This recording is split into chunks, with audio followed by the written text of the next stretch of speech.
Welcome to Him.Finally. Today we are joined by Swansea and Wales player Tiv or Tivonge Rushesha, however you want to call him. Basically kind of known him not too long, but had some great conversations and got on like straight away really well. And an important conversation, an important one I wanted to have on this podcast, and I'm so happy to have you here and put this out there. Thank you very much for having me. No worries. Thank you very much. I mean, go obviously straight into it as usual, kind of starting off super broadly. Yep. Why do you play football? For me, fortunately, I'm fortunate enough to be at the point where, I still have that genuine love for it. And obviously, all of us started playing football because you play it and you're like, oh, I kind of like this a bit. So then you start going on with that. And then I'm still very young, so I still love it. I still have that pure just joy of being on a pitch and playing. So I kind of feel like that's the main reason. And I feel like that's my passion because I really want to play it. Like even when things aren't going the way I want it to per se, in my head I'm still like, I want to be a footballer. So it's just over the overall passion, the joy, and just loving it. Yeah, it's bad. It's like that journey, and I think we've discussed it before. It's like you do what you love, and then you kind of have like the middle stage, which is like because you're doing what you love and you're focused in that, and you're in that present state of enjoying it, you do it a lot more, and then you get better at it. And then when you get better at it, then the success comes, the external stuff comes, the contracts, all the ego kind of stuff. And it's like, Instead of focusing on that external thing, you have that incredible perspective where you're focusing on what you love and who you are internally before anything else external. And it's like, that's such a good perspective, or I don't want to say good, but such I think the right perspective, because no longer does, what's going on, like you said, in football have as much power on you as you do in your control and your perspective. Exactly, because, and that's with anything, if you're not doing something, because football's a massive commitment. You're going to commit 90% of your youth to football if that's what you want to pursue. So if you're not doing it with a love of it, then you're not going to reach a high level, because without that love, you're not going to do the extra or be fully into it or be fully committed. Without that love, you're not going to make it to 30 with a career, if that makes sense, because you're not enjoying it without a love for it. So I think as long as the core is enjoyment and being there doing what you're doing, then anything can happen. Exactly. And it's like when it's like the small setbacks don't have as much of an impact on you, because you can go back to what you love, which is so much more powerful than the fear of having to go back out on the pitch again because you've had a bad game last week and so. And it's like that love trumps that fear every single time. 100%, 100%. And let's say, I don't know, you go into something random, like for school, for example. If someone doesn't enjoy school, if they, I don't know, don't do as well as they thought they might do in one test, then the next test they're just going to be like, oh, well, can't be bothered anyway. I don't like it. I'm not even going to try. So if you've got that in football, then it's not going to last. So 100%, exactly. Obviously, you're obviously young and you're starting a professional career, as am I. But it's like, do you think it's possible to find that same passion, that same love, for things outside of football, even as a professional footballer? 100%. I think what people tend to forget is, as footballers, a classic day is what, 8:30 to 4 o'clock, including your extras or whatever. That's a long day. And after that, you're let's say 8:30 to 2 o'clock. Yeah. It doesn't feel long, but you know what I mean. And what I'm trying to say is you got a lot of free time. So you shouldn't be afraid to do things with that free time that you enjoy. For me, the things that I enjoy are cooking, which I took up in lockdown, which I love, to be fair. I cook all the time. Now it's a thing where weekly on a Wednesday I'll cook for the whole family. Growing up, I've always loved music, so I think I started playing piano when I was 10 or 11, and then I took it up to grade 6, and then now it's just kind of I'll just enjoy what I play. Like I kind of stopped the grades not because I didn't love it, but because I didn't enjoy the tests or whatever. Yeah. So now it's kind of I just love playing piano and then just play what I want to play. And then also there's just all sorts of stuff where you can take something up and enjoy it and love it, but that doesn't negate from your love for football. Like even when I was at school, I worked really hard at school. I didn't love it, but I loved things like Spanish. Like I loved my languages, and I worked really hard at my languages. I took them to A level. I took Spanish to A level, and that didn't negate from how much I love for football. You get me? Like it's more than possible to, in any other profession, you won't see a banker only banking for from minute 1 to minute 1,000. Yeah. So yeah, that's what I feel. I feel like I feel it's like a huge misconception that like that's all you can do. And it's like, people say, but it's like going to affect my performance or stuff like that. But for me, it's like, it's the opposite. It makes me want to go back in the next day and enjoy my football and go back to that. And like, there's so many people I know that will be like, I don't want to do anything. I don't want to whatever because I can't be asked because I'm tired, because of whatever. And it's like, well, it doesn't actually change anything around your performance. And it's really possible to find flow. And like, to me, it improves and enhances your life as a whole. To find more flow 100%. than just your training and your football and your matches. If you're completely reliant on football, I feel like from what even older pros have said to me who I've spoken to, if you're completely reliant on football, and let's say football's, because it's not always going to be perfect, let's say it's not going the way you want to, but you can't find joy outside of football, then football's going to get really straining and then you're going to get really fed up. But if you've got a love for something else and a joy that you find in doing other things, that just enhances, like what you said, like that enhances how you are when you are in football, if that makes sense. Like there's less pressure kind of on yourself, because even though it's your main passion and it's your main joy, when you go away from it, you can kind of switch off and not feel the constant pressure and the constant tension about what's going on in football and stuff like that. I think obviously you do get people that are just purely obsessed with it every minute of the day and they can't like take their head off football. Yeah. But it's like, it's not even, again, it's not healthy when things are going wrong to be in that place.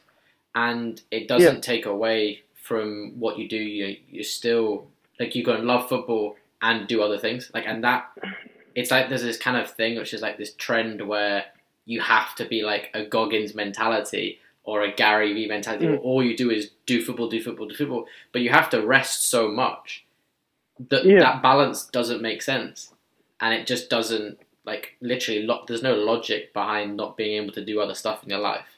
And then, like, even your kind of flow activities, they got nothing in common. They're not too physically taxing. I mean, it depends how stressful it gets in your kitchen. But on that, to be fair, like, I was kind of doing piano over lockdown, and I kind of learned how to do this one song. It took me ages, and I was like trying so hard to get it done. Like my wrists were like cramping up and everything. It was awful. It gets frustrating. I was physically like exhausted after a little like session on the piano. I was gone. A perfect example that I've just thought about then is Dominick Calvert-Lewin, who is playing unbelievable football. He's working incredibly hard at his craft. You can see that he's continually improving, continually working hard at the club, continually doing things outside of the club, but he still has a very evident passion for fashion. And that fashion hasn't been a downfall to his football in any way. So I think that's a great example of that. Having a passion and a love outside of football, when done right, like, it doesn't affect your football at all. Exactly, and it's like, his performances are proving that. And like I always remember like Roy Keane kind of like slating people for doing stuff outside of football and that like it's distracting. And I'm like, at the same time, it's so old school, because what else? Like, again, 8 hours. Like, what else can you do? You have an opportunity as a footballer. Like, even the top guys like Dominick Calvert-Lewin, they have this platform, they have this great opportunity to set an example that they can be more than a footballer in the first place. And obviously, like, his fashion's like going out, and he's doing that, and it's obviously sick. So it is like such a 100%. Sick example. Like, there's why not do something with all the free time that you have? Mm-hmm. Because a lot of people, if you're not doing something kind of productive, which you have a love for, then 9 times out of 10, a lot of people are just, I don't know, banging out video games, which I play myself, but a lot of Yeah. people are, as soon as they get home, it's that to bedtime every day, or it's, then you see people maybe doing the wrong things, like, I don't know, gambling or whatever. Mm-hmm. So having a passion isn't negative in any way. Exactly. That's And I like that's as how I feel. well how authentic and like open you are about it. Like, you know, you put up the cooking on your Instagram. Love that. Or like, you know, we were playing card games when I came down to Swansea, and then I hear that you're playing them with like everyone else, and you're kind of so open and authentic about that. Like a good game of Carbo.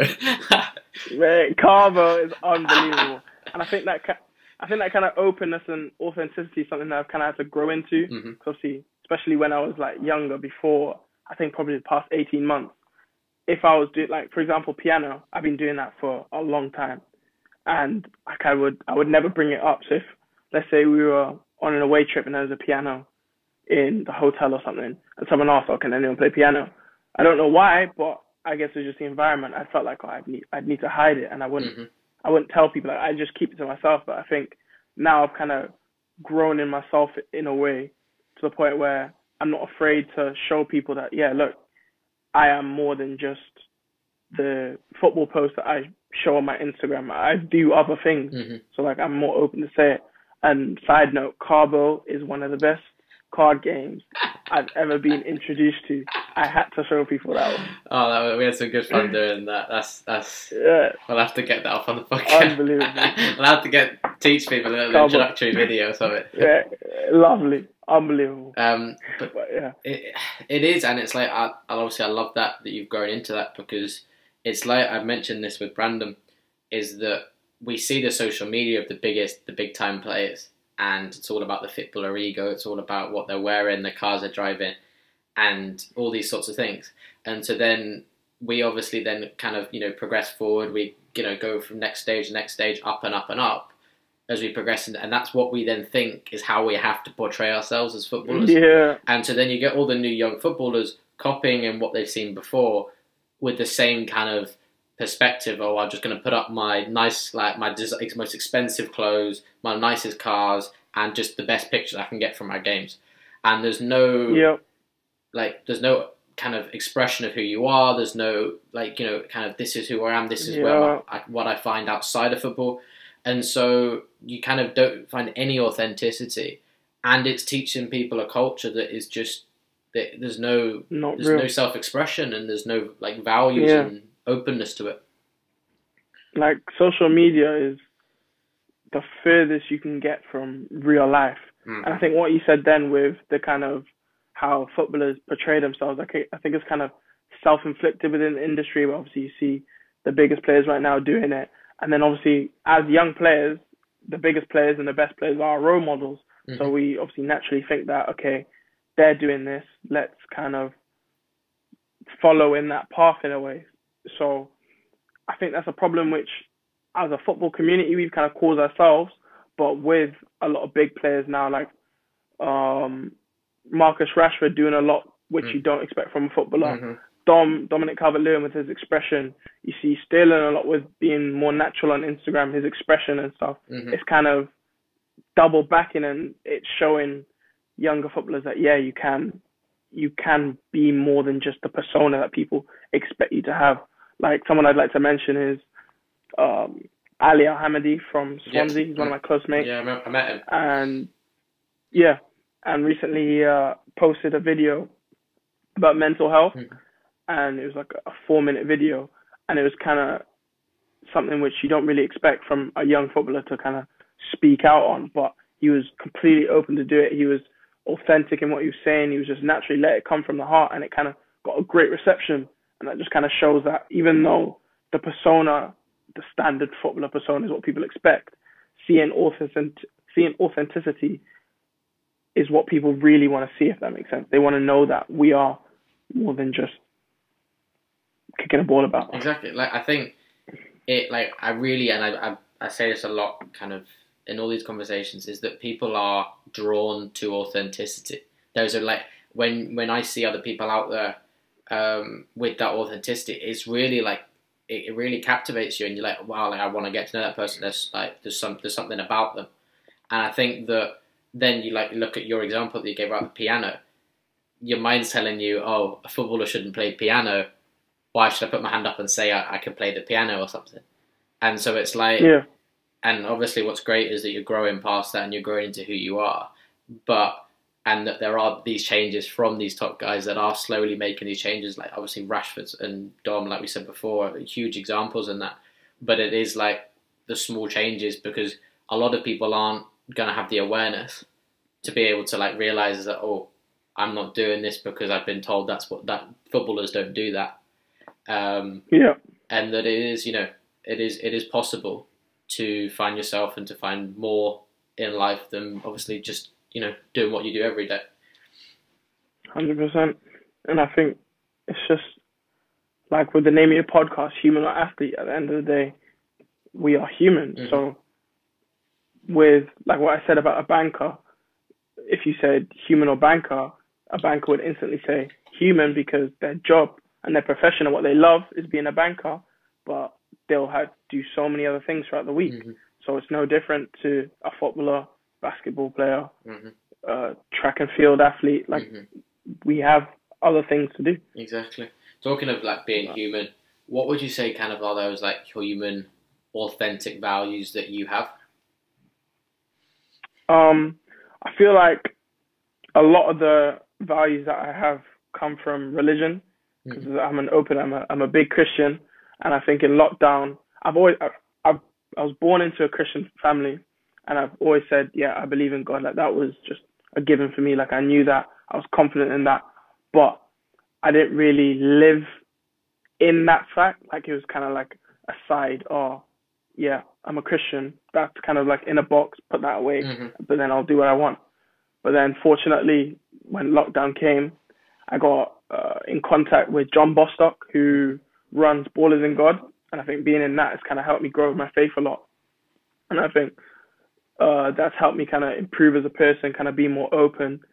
And I think the main values that I've got from that is kind of being an open person, be as authentic as I can, kind of be understanding of other people. I feel like I've always been someone who I try my best to put how you feel, especially in a situation, before how I feel. So I kind of adapt myself to make the situation better for the other person, if that kind of makes sense. Like, I try to be considerate of how they would feel as much as I can. I feel like I'm empathetic, and I try my best to kind of always give a person the benefit of the doubt until given a reason not to, if that makes sense. Yeah. So I think a lot of the values that I have are about just being good with other people. So yeah. I mean, I think as a footballer, like, to say that and to be open about that, that's mad, because there's obviously that big dog eat dog world in the football thing, and that you can't. Yeah. And then obviously there's that myth, and I spoke about this again with Brandon, is that finding a friend in football is just a myth. It doesn't have to be the way that you. It's just a perspective. You don't have to be the way you live around football and at the training ground. Is it still, like, how does your relationship go with maintaining that authenticity and those values at the training ground? I think with the Swans, the first team, they're really good. Like, I spoke to early on in the season, I spoke to a couple of the older lads, and especially Carl Norton, and he was saying, like, being a good person, like, for his example he gave was he's great friends with a lot of the players, and on the pitch he's ruthless. He's not a bad guy, but he's tough. Like, he does whatever he wants. But when it comes to off the pitch, he's a lovely guy. Like there's a myth that to be like ruthless and like a fighter on the pitch, you have to be the same off the pitch and kind of be like a tough guy persona. But he kind of explained and kind of showed that it doesn't have to be like that. Like, you can be a nice person off the pitch, you can be open, you can be sweet, but then obviously on the pitch we're all competitors, so you kind of have that kind of switch where I'm fighting on the pitch and I'm fighting in the games, I'm fighting in training, but then once we're off the pitch, then I'm gonna be like who I want to be. I'm gonna be that authentic kind of compassionate person in a way, if that makes sense. Yeah. And I think hearing that from a veteran pro who's been about, who's done everything, was just kind of just the what I needed to hear, kind of saying like being a good person isn't a bad thing, because as long as you're doing what you need to do on the pitch, then it doesn't matter. Exactly. That's obviously a great role model and a great thing to have. And it really like amazes me that we just kind of like to hear footballers say, my biggest values are my empathy, my understanding other people, I'm putting other people first. That's such a mindset switch to what the normal stereotype is around a footballer. And it's just so refreshing to go, like, this is who I am. And whilst every footballer is known for being money-orientated, selfish, and the media portrays them as that, and to stand up and go, you know, my main focus as a person is to give and to understand other people. That's huge. That's like, that mindset is just like so the opposite of what we've been told to be. Exactly. And I think along with Christianity and reading the Bible, that's come from this book as well, which the Daily Stoic, which I'd recommend to anyone, where it's kind of it just speaks about all the virtues and the values that I've spoken about there, where it's not bad to be a good person. It's not bad to be a good person, but at the same time, it's not bad to love what you do and be a competitor in what you do. Like that, you can have that balance. And obviously, hearing that from someone who's done everything, played in the Prem, then it's just that guarantee that that is the truth. Like media and social media don't portray real life. They just give off this image where, let's say there's someone I've read in the media where I'm like, oh, I wouldn't like them. I bet if I met them in person, then I'd get a completely different picture about them. Exactly. Like you never really know from just seeing what you see on social media. Exactly, obviously, and that questioning what people tell you, that questioning a lot of things in terms of the social norms is like a great trait as well, because I think again we're swept up by this is what's normal, this like okay, or this is okay, and so we never question it. And I think that's a huge thing that is kind of obviously changing with our generation as well, as a whole, not even as athletes, as a generation, as humans, that we are setting down the morals and the ethics. Obviously, you see Black Lives Matter as well recently. It is setting a bigger precedent for if the morals and the ethics aren't right, then our generation's gonna come for you. So there are some changes in that the right thing is being found, even if what it's changing what society tells you is normal, and the strength to do that is great. And do you find like that strength, it's difficult to have that strength all the time to be your authentic self and to not want to like hold grudges in training and sorts, like all that sort of stuff? 100%, because at the end of the day, I'm still human, so there'll be points where I slip up. There are points where like I do something which I know is wrong, but I still do it. But then I kind of later on I realize like, oh, I shouldn't have done that. And there are points where I'm kind of like, I just get a lapse of doing the right thing, if that makes sense. And I think that's only natural because I'm never going to be perfect. Like perfect is a thing that no one's ever going to reach, because that perfection, like you can strive for perfection, but perfection doesn't exist. So I think like I'll continue to slip up, but like it's the fact that I'm actively trying, if that makes sense. And with change happening, there's something that someone said in one of the prayer groups with Ballers in God, where it's like the best way to preach the gospel is through your actions.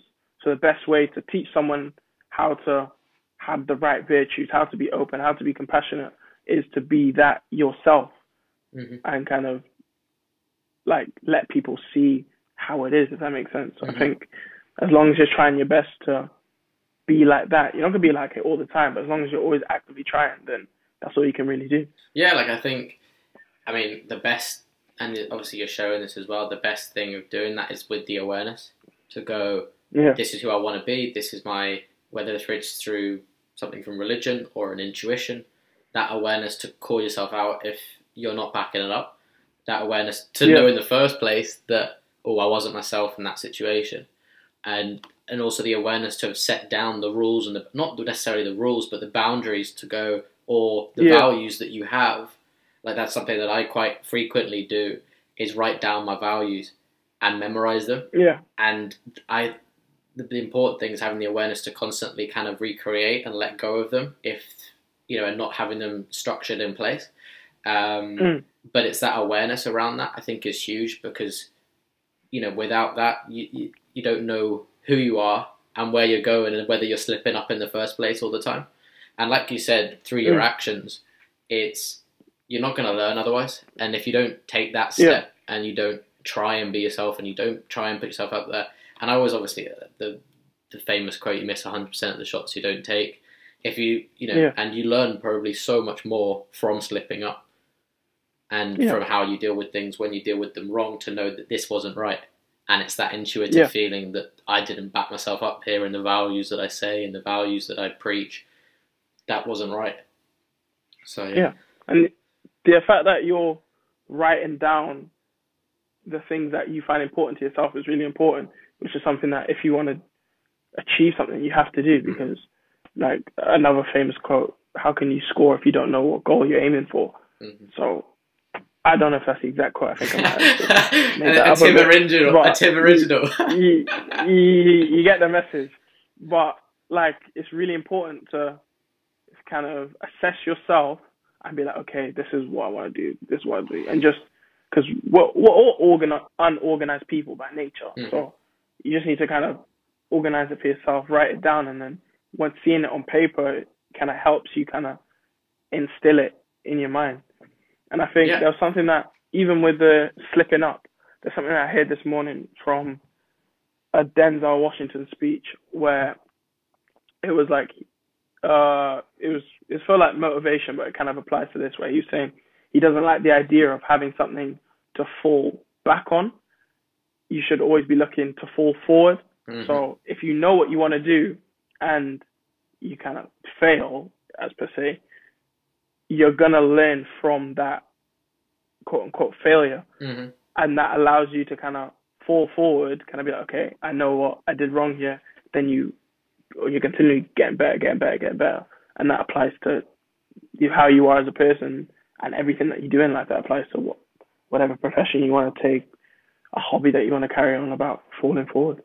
100%. I mean, as I think, to be fair, both of us and everyone listening is going to be a big fan of like the motivational videos, and it's like, have you heard the one where the guy's like they're attacking this thing as an army and they burn the boats on the beach, and so like that's the classic one, isn't it? But it's that kind of thing. Exact same.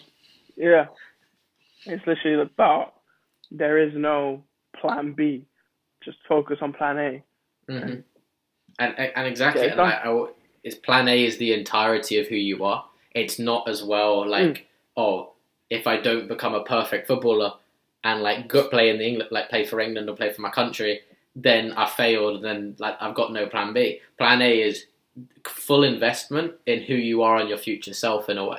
And that's like the Matthew McConaughey thing, is that you're not going to be perfect and you can't hit perfection, but you can go after your future self and do things as well for your future self. I love that. Like, if I invest in the now, I go, with my future self, kind of in a way, want me to do nothing today? Or is my future self, would they be grateful that I've gone out and I've done something and I've worked on who I am, I've done this or that or whatever? 100%. It's all about just kind of what I've realized. It's just about self-improvement and continually striving to just be your better self. And once you do that, like what, how have I forgot his name? He was a kicker for England. He was very famous. Johnny Wilkinson. Rugby. Yeah, Johnny Wilkinson. My bad. What he was saying about how being in the moment and focusing in that very present moment is what allows you to continually improve yourself as a person and whatever you're doing there. And that's the most important thing, because the little by little improvements, you start here and then all of a sudden you're gone. You've gone clear. 100%. So with like kind of with that and that performance thing of being present and being yourself in your performance in a way, and matching the two instead of being oh, my performance is one thing, it's all about performance, and then I can be myself, like, when I go home or whatever. But because that present moment goes with you no matter what, and like my quote is, forever is composed of nows. And so on that pitch and in that place, you're in that present moment. So how do you deal with maintaining that present moment, maintaining that bigger picture of your journey and like obviously your improvements and all that, when a coach, a scout, an agent, your teammates are determining your worth based on your performance? I think that's probably one of the most difficult kind of things to grasp, which I'm still continually trying to figure out how to grasp, because it's a big thing, because it's so easy to, which obviously I still fall into, even though I feel like I'm getting better. If someone said, oh, you're not good enough, let's use that, it's very easy to, for a moment, think, yeah, maybe they are right. But then I think now, if I ever fall into that, I kind of just quickly snap out and realize, no, that's not how it is. But at the end of the day, that whatever that person is saying is their opinion. Like you always hear about it in football, even when people don't think about it from this point of view, where, for example, a famous one right now, Serge Gnabry, who, 3-4 years ago couldn't play for West Brom, but then a couple months ago has just won the Champions League as one of the most vital players of the team, where an opinion is literally all that it is. It's just an opinion that doesn't define you as a person. And then as for performances or whatever, I think that's one of the hardest things, because I'm very critical of myself as a footballer. I always want to be the best. I always want to make sure that I'm playing as well as I can myself. So whenever a game doesn't go my way, I think that's one of the things where I struggle with, where at least for, I guess, an hour after the game, I'm like, what's going on? But I think now I'm kind of grown into it, that performance doesn't define me as a player in any way. If a performance defines you, then everyone's graph would be up, down, up, down, up, down, up, down, up, down, up, down. But the most important thing is, let's say I'm in the moment of a game not going as well as I can. Well, after the game, it's learn from, well, what happened in the game? Okay, X, Y, Z. You learn from that and kind of just put that under your belt, take it on, and then in the next chance you get, you're not thinking about, oh, how will I be defined by this game after the game? Or you're not thinking about, how was I defined before the game? You're just thinking about, okay, I'm in this game now. Let me have fun and enjoy what I love to do. And that's, I think, to summarize it, dealing with it is kind of just like what Johnny Wilkins had said, is being in the moment, having that kind of realization that you're playing for yourself and for God, for me, and you're just enjoying that present moment, and then everything else kind of falls into there. I don't know if I've explained that very well. No, 100%. And it's like the big thing you said is you're not thinking about this or about this or that, about how afterwards, because when you're present and when you're enjoying it, you're not thinking at all. Yeah. That there's no critical mind, there's no voices of doubt, of confusion, of fear, because there's no place for that when you're in that present moment. And obviously people are going to say, well, how do I not think, and how do and it's just practice. It's going into every training session with a smile on your face, going, this is what, and obviously if you have that reason that you love it and this is your passion, it's easier to find every single time and just get engrossed in what training's like, create your own energy, and it gets easier and you get better at it. And then it's kind of obviously 100%. That as a player, your self-worth is greater than one bad pass, one bad performance, whatever however it is. And having the perspective of, I'm more than that.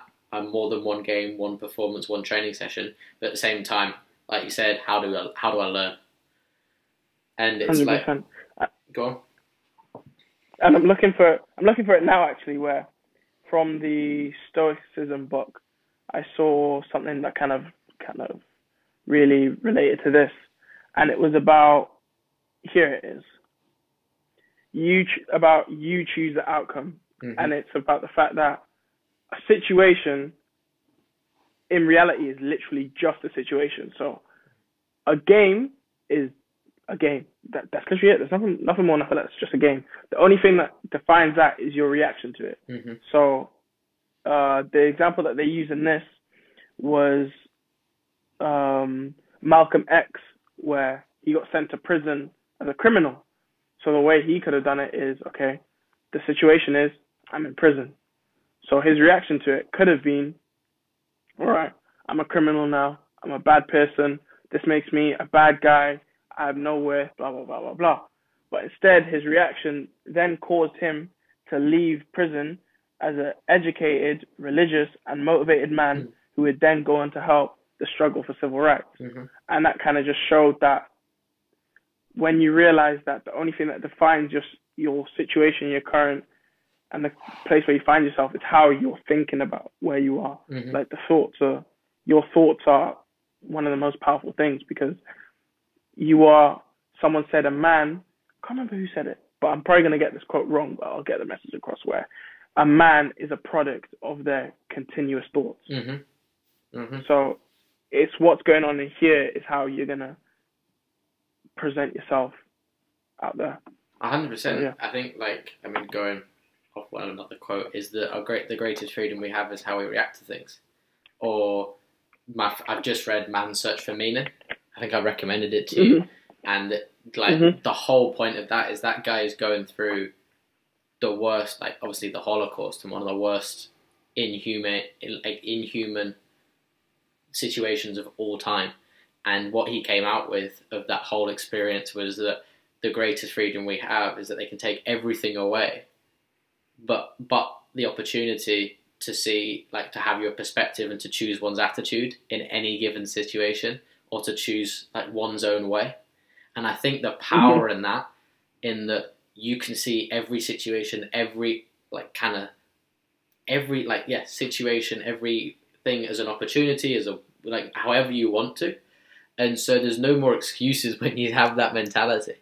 And that makes you really kind of unstoppable. And it makes it about the power within you, not the opinions of other people determining your power, whether it's as a footballer or anything like that. And then it's kind of obviously going down into are you going to give them the power, or are you going to keep it for yourself and use that to improve your performances in the first place?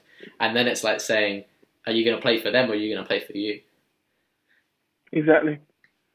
It's just playing for yourself kind of brings you that joy and control of your scenario, where at the end of the day, yes, you're looking to impress the coach, you're looking to play for the coach, you're looking to play for your team, you're looking to play for the fans, you're looking to win, but all that falls into place when your main focus is, I'm playing for myself. And that's something which is another big thing which I'm learning to kind of consistently put into practice, because especially when you're not playing whatever, it's very difficult to think, oh, well, what's going on?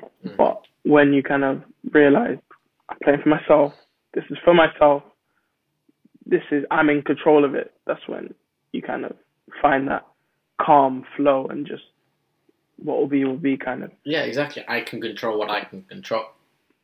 And it's really even then, I can't control the person who's marking me all game, what they're going to do. I can't control what decisions my manager's going to make, what the fans are going to say, how everyone's going to react to how I play or who I am.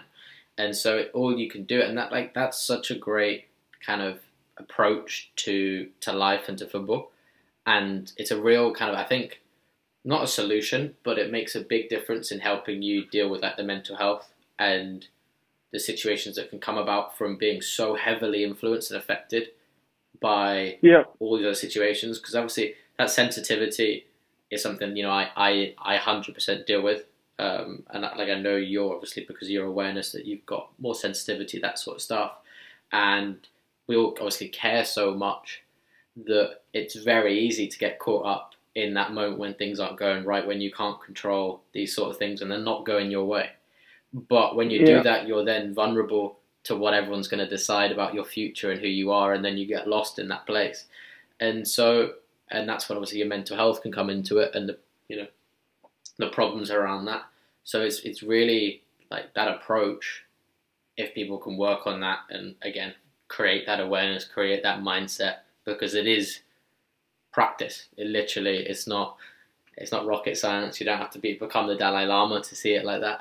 and obviously it's not easy, and we're both going down that journey, making great steps, going backwards, or so forth, like so on and so forth. But it is just practice and just kind of, giving yourself the power and controlling what you can control, but not like I can't control that, so it's not going to affect me. Yeah, 100%. It is no point. Well, like it's understandable that it happens. Like it happens for me, it happens for everyone. Mm-hmm. But at face value, there's no real point worrying about something that you can't control or worrying that it might happen, because at the end of the day, you can't affect it in any way. You can only affect your actions and how you give yourself off to the world. How you get, what reception you get back is that can be anything, but you can't control that. So focusing within yourself is one of the most important things. How do you deal with that, like with things when they aren't going that well, and like you do have like those kind of bits of worry and those reactions when people aren't praising you like the best things? I think I'm very fortunate enough to the point where I have my faith. So I have a lot of people who are within the faith as well, who I talk to a lot, and a lot of them come through Ballers in God. But then also I have my family who are very supportive, and like my mom, my dad, even my little sister kind of gives me a G check. She kind of puts me in place sometimes. And my older brother, where we have a relationship where we're not afraid to talk about anything. So let's say I come home and I'm reacting in the wrong way, which happens sometimes. Like I'll say it, like I'll tell them about a situation and then I'll just kind of express myself. I'm lucky enough where they know how to kind of comfort me, but then also put me in a place and kind of wake me up and be like, no, look at how you're reacting to something you can't control. Like this is how you should be. And then I kind of like listen to that, and that kind of gives me the awakening of, all right, okay, sort yourself out, like calm down, get back to how you should be. So I think for me, I think a support system is very important, which I'm lucky enough, I'm blessed with to have. So yeah, I think just my family, the friends that I talk to, and kind of just my faith as well, because I'll just sit down and I'll talk to God, and then next thing I know, what I was talking to him about 4 days ago, now he's sorting it out, and I'm just like, yeah, like it works. So yeah, it's important. I mean, yeah, that support system's absolutely huge. I think it's it's a game changer because, and I think as well it can be created. So there's going to be people where your environments aren't brilliant family-wise, and all those sorts of situations. Or like, for example, I'm living on my own in Manchester, so I'm hours and hours away from my family, and it's about creating that support system if you don't have it directly in front of you. But it's really like an incredible way of kind of keeping you humble and keeping you grounded. My sister always takes a mick out of me or whatever, and reminds me of my place if I've like played well or something like that, and just like grounds me, and she kind of always goes that, Elliot, I'm just grounding you, like, and I'm like, yeah, nice, thanks. But it is that kind of like humility as well that they're really good at keeping you, reminding you where you came from, but at the same time, if you're falling, they're always the first to pick you back up, and it's such a huge thing. And for the people out there that don't have the perfect kind of support system by just luck of the draw or whatever, then have the kind of the mindset and the confidence to go out and create your own one, create the right relationships, create the right friends that are going to be the ones that are going to do that for you, because I think that's something that is in a way controllable, and you can effectively do that. So I think that is 100% huge, and obviously a great way of dealing with the setbacks that come with football. 100%. You're a product of your environment. So who you put into your inner circle and your environment is going to have effect on how you look at life and how you act. So I think having the right friends and the right people around you is very important. And on that humility thing and kind of the grounding, I was watching a video on Sky Sports with Anthony Joshua, Mbappe, and Henry. And then Anthony Joshua. No, yeah, so they did like a talk, kind of like just about success and like how. Yeah, it's crazy. It's like only like 15 minutes, but then Anthony Joshua said, he said, don't let success get to your head, and don't let failure get to your heart. And then I think that's kind of what my support system does for me, where let's say I'm slipping up and I'm letting it happen. Like, let's say I have a bad game and then I'm letting it get to my heart. They're kind of the ones who kind of just slap me on the back of the head and be like, wake up. So the support system is very important. Exactly. And they're like the ones that give to your heart. The love is, again, I think, so much more powerful than fear. I think the power in love can drive you to do things that fear can never take you to. And I think, that's so important. And like, again, a big part of my thing is being grateful for that support system of my family and my closest friends, because they are obviously so important. And so, such an incredible reminder to have in my life. I think, talking on that humility again, I think that Ryan Holiday, obviously the Stoic guy, said this incredible quote that when, like, with success, he said that I hoped, I worked, and I got some lucky breaks along the way. And I feel like that when, like, that's my big thing, that when I get to, like, make my debut, like, or I'm, getting a post-match interview, man of the match, whatever it is, to just say those, like, 3 little one-liners and just leave it at that, and, like, little shout out Ryan Holiday, but that's the humility, because it's like, I think that was in Ego is the Enemy. I think we're also going to do like a book recommendations thing as well, so you'll have to get involved in that. Perfect. But that humility is like, I hoped, everyone's going to hope. I worked, a lot of people work, and I got some lucky breaks that, got me to where I am today. 100%. Like the classic one, luck is where hard work meets opportunity. So focus on yourself and keeping the faith. Where book recommended by one of my close mates, Adrian Akande, Think and Grow Rich. Everyone knows it, but he's happened to be the one who recommended it to me. Faith is a big thing about it, where like anything that you want to do, anything that you want to pursue, it all starts with that core faith and that core desire and that real belief. So it's just something that's very important, which is what everyone needs to have. Yeah, it's interesting. I mean, like, I know I've briefly spoken about it with you, and I talked about this with Brandon, but that for my kind of faith, obviously it's labelled quite differently to yours, in that for me, I believe that I am God, you are God, we are all our own gods, and that it's an intuition, it's a source within all of us, whether it's, and it can be expressed through Christianity, through Buddhism, through science, through Hinduism, whatever it may be, but that it is that kind of intuitive connection to that, and I see it in the source because it can't be expressed through words, and it then has no labels to define by all these different things, and obviously that's where we differ in terms of the internality and external kind of thing. But it's a huge thing to have that bigger picture as well, like that bigger picture that there is something more to me, and it takes away that kind of self-obsession, that narcissism, that the world revolves around me because there is something bigger than me, than the world itself. How do what do you think of that perspective? I think that's a serious thing where even in the prayer meeting I had on Wednesday, it was about my life and my beliefs. I'm doing it for the glory of God. So how I play is for myself and it's for God. How I try to live my life is for myself and for God. So in everything that I want to do, I'm kind of everything that I do is a form of worship for God. So I'm trying to praise him in how I treat people, how I act when I'm alone, like playing my football as well as I can.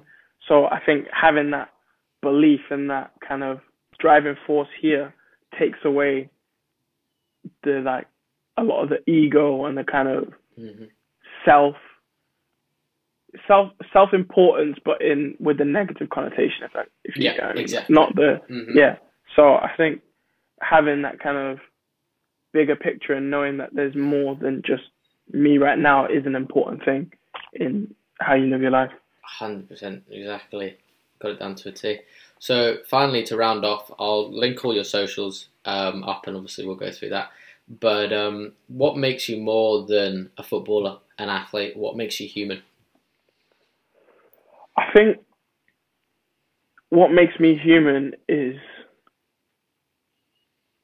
well, it's a funny question. It's a good question, isn't it? It's a very good question. I think what makes me human is that every footballer, even if you don't see it in social media or in the media, is we're just as flawed as everyone else. We get the same illnesses. We have the same problems. We can all fall into the same physical problems, same mental problems. Like, we are all the same. We all have passions outside of football, whether we show it or not. We all have ups and downs. Like, it's weird to think how, like, for example, on Instagram, like, we're recently Ademola Lookman, where the penalty against West Ham didn't go as well as he can. He posted about it, and he posted like a thing saying this was wrong. I'm sorry for what I did, blah blah blah. I will learn from it. But in general, on Instagram, you only see what people want you to see. You never see the downs. So what makes me human is that I have as many ups and downs as everyone else. I go through tough spells as like anyone else, and we all are just living the same life. Just the difference is the profession that I want to go into and the profession that I'm working to excel at. You're just in the limelight a little bit more, but that doesn't take away from the fact that I'm me. Like, Yeah. Yeah. As weird as that answer may be, it's just I am Tivonge Rushesha. I'm Tivonge Rushesha. I was born. I'm gonna die eventually. Exactly. So yeah. And no, it's a mad answer. I love it. Absolutely love it. It's this like that I am. That's who I am. Yeah. That's such a brilliant, profound way to put it. But yeah, thank you very much. Like, honestly, pleasure to have you on. Great conversation. Thank you. Learned so much myself. So yeah, very happy to have brought you on it. So yeah, thank you very much, man. Thank you very much for having me.